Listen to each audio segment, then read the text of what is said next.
nggak kita pakai kartu kredit gitu maksudnya? Iya. Ya, jadi memiliki ya, bukan menggunakan.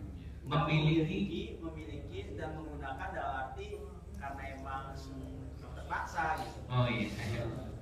Pertama begini, kita hukum memilikinya dulu ya. Hukum memilikinya tanpa menggunakannya boleh. Misalkan tiba-tiba pihak bank mengirim kartu kredit ke rumah kita, kan tiba-tiba ada begitu Pak. Tahu-tahu ada dapat kiriman dari bank, kita buka kartu kredit, silahkan diaktifkan, gitu ya. Nah, memilikinya saja boleh, tapi nggak pernah menggunakannya sama sekali, ya.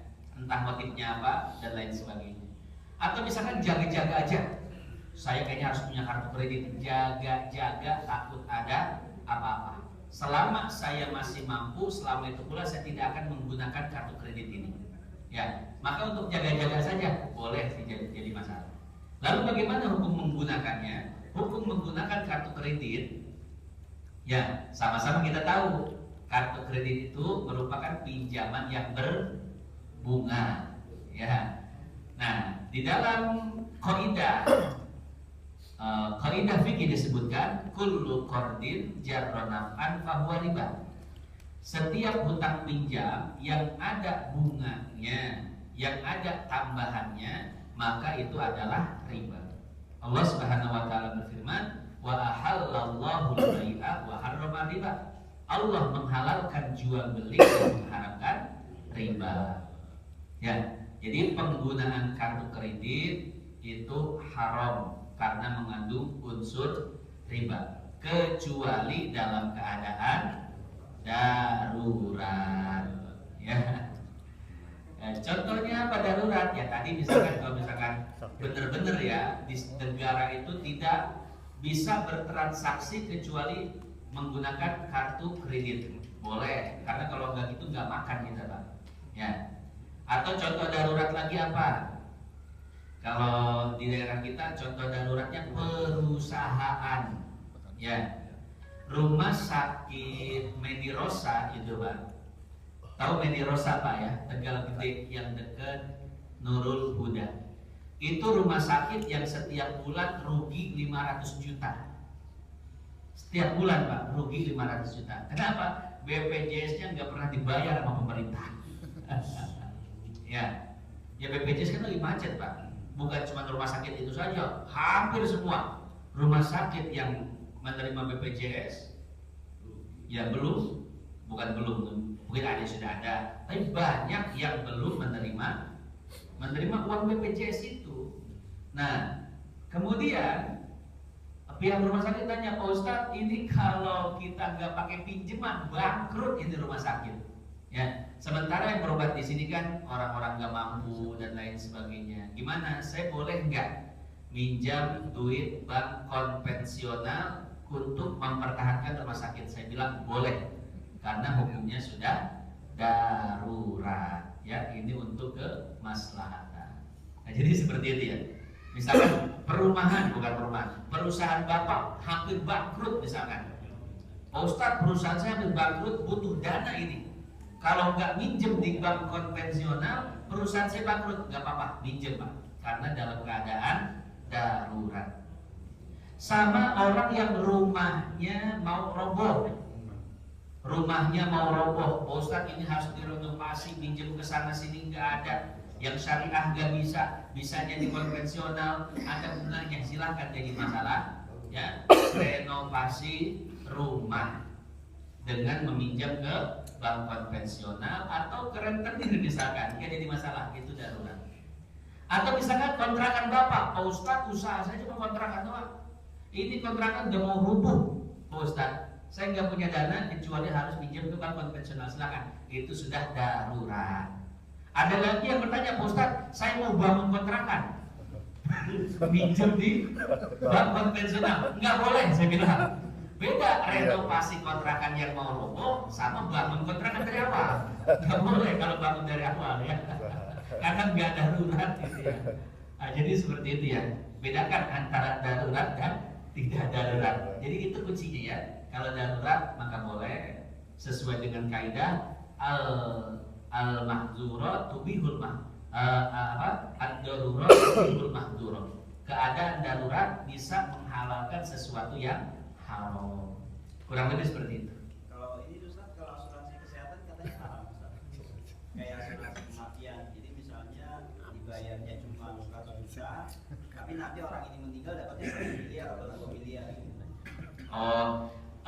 Nanti tergantung akadnya kok. Kalau akadnya sesuai dengan syariah tidak haram. Tapi kalau akadnya tidak sesuai dengan syariah maka haram. Bagaimana yang sesuai dengan syariah? Yang sesuai dengan syariah itu adalah akad tabarru. Akad tabarru itu akad saling membantu. Prinsipnya prinsip membantu. Itu yang pertama.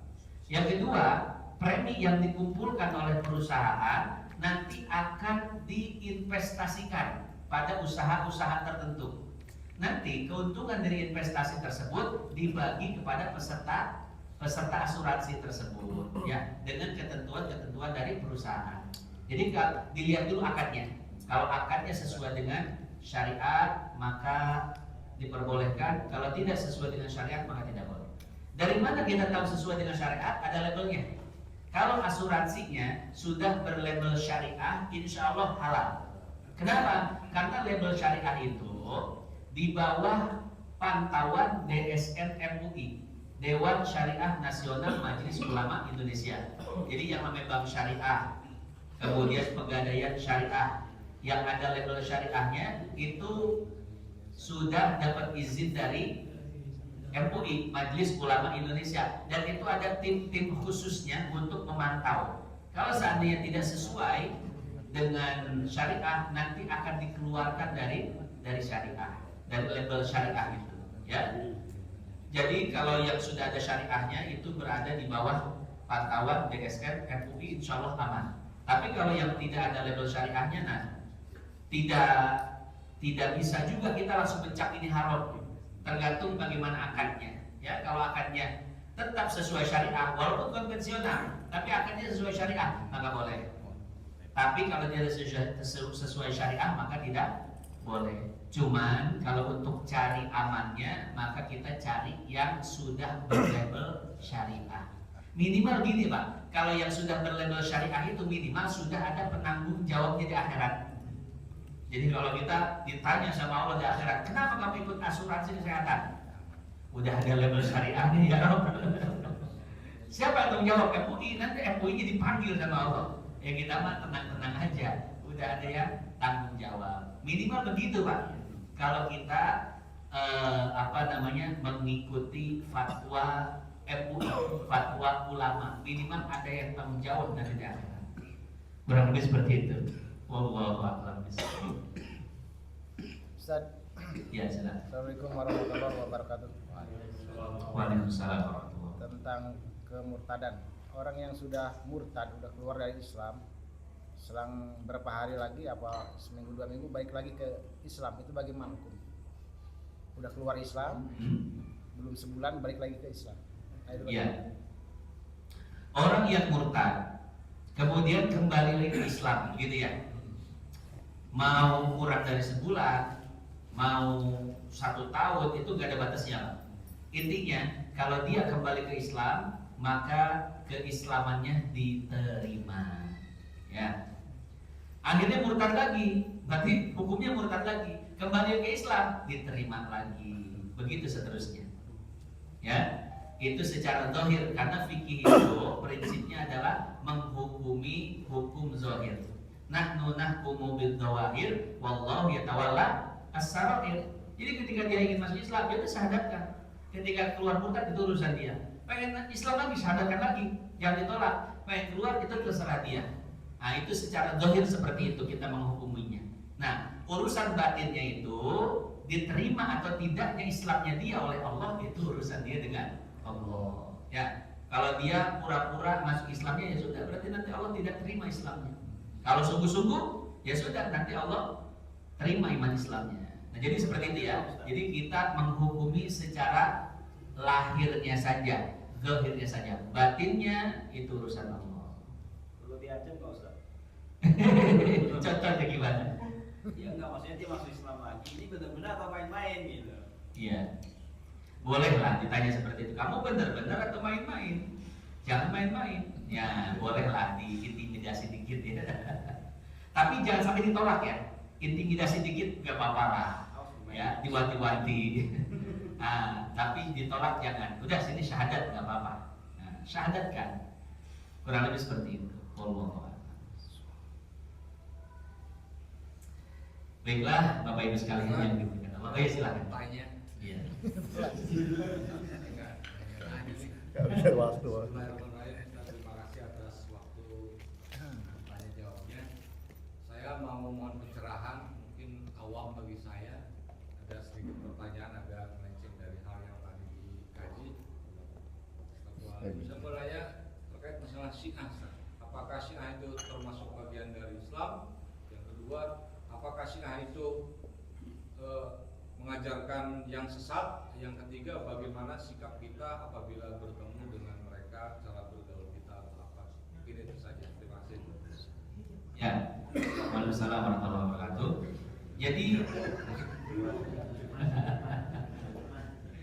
Jadi Syiah itu, hadirin jamaah yang dimuliakan Allah, terbagi menjadi 73 sekte. Banyak sekali sekte Syiah itu ya. Nah, dari 73 sekte ini terbagi menjadi dua. Ada sekte yang apa namanya? Ada sekte yang berlebihan.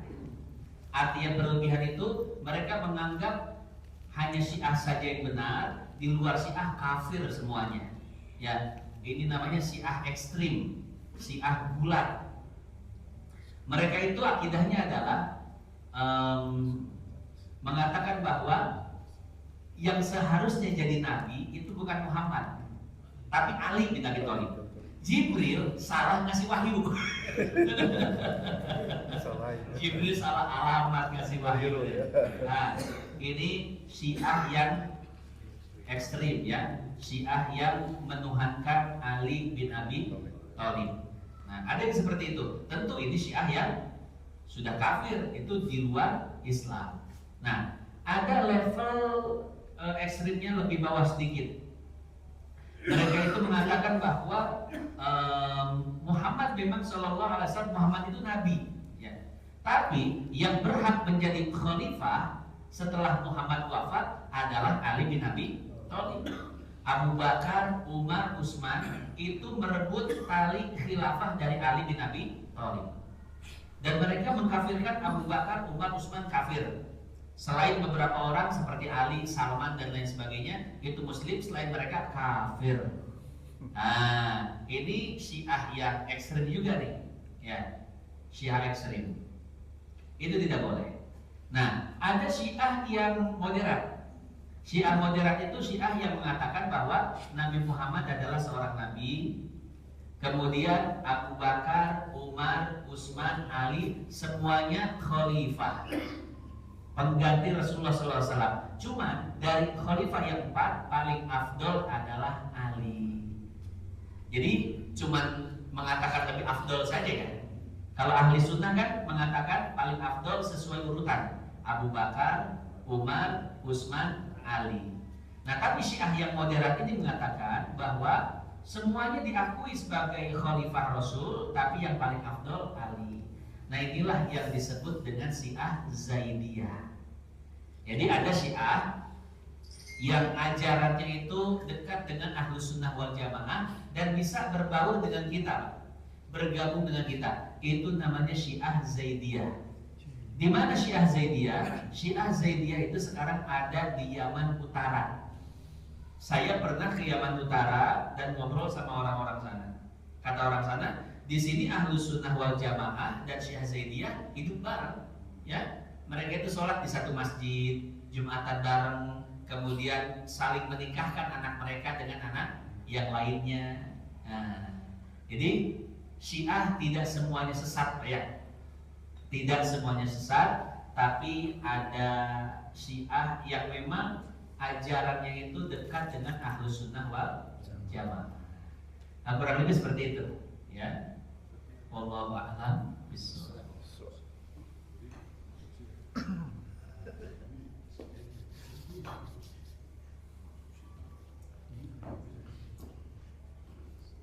itu si A, nggak tahu kalau si B. Si